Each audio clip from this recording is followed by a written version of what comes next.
Hey guys, in this video, I will show you how to turn notifications silenced on or off on your iPhone. Alright, let's begin. First, make sure your iPhone is running iOS 15 or later and that you're signed in with your Apple ID. Next, open Settings and tap Focus.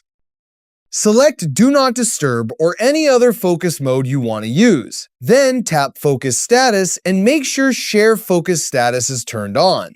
When this option is enabled, people who message you in iMessage will see that your notifications are silenced while the focus mode is active. You can also enable or disable focus directly from the control center by tapping the focus button and selecting a mode such as Do Not Disturb or Sleep.